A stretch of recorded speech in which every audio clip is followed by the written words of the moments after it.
السلام علیکم ورحمۃ اللہ وبرکاتہ۔ ناظرین محترم، میں حافظ مان رضوی اور آپ دیکھ رہے ہیں HR اسلامی ٹی وی۔ ناظرین محترم، بہت ہی بڑی بریکنگ نیوز، آج مرکز جو مجلس شورا ہے اس کا اجلاس ہوا ہے اور اس کے اندر جو ہے وہ بہت زیادہ اہم فیصلے ہوئے ہیں۔ اب وہ جو اجلاس ہوا ہے وہ ویڈیو تقریباً 11 منٹ کی ہے، لیکن مختصر وقت کے اندر آپ کو میں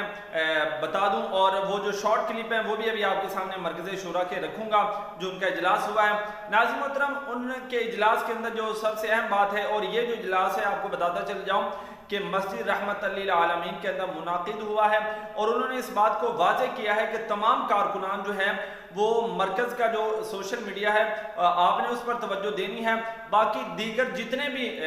مطلب سوشل میڈیا ہے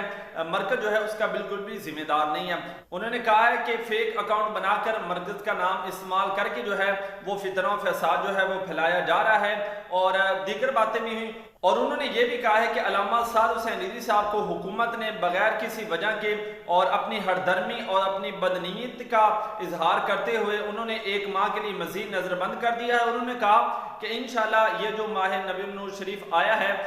اس کی برکت سے، اور انشاءاللہ اس مہینے کے اندر آپ کو بہت ساری جو ہے وہ خوشخبریاں سننے کو ملے گی، بس تمام کارکنان نے جو ہے وہ صبر و تحمل کا مظاہرہ کرنا ہے۔ انشاءاللہ بہت جلد جو ہے وہ ہمارا جو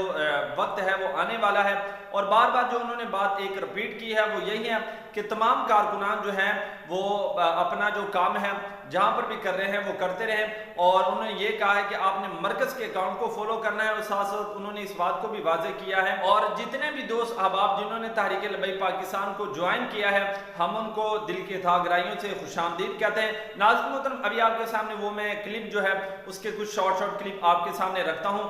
ویسے تو بہت لمبی ویڈیو ہو جائے گی، شارٹ کلپ رکھتا ہوں۔ ویڈیو اچھی لگی ہو تو ویڈیو کو لائک کر دیں، شیئر کر دیں، اور کمنٹ میں اپنی رائے جو ہے وہ ضرور دیں۔ آج یہ فیصلہ کیا گیا ہے کہ وہ سوشل میڈیا جتنا بھی ہے وہ ہمارے مرکزی جو سوشل میڈیا ہے اس کو فالو کریں گے،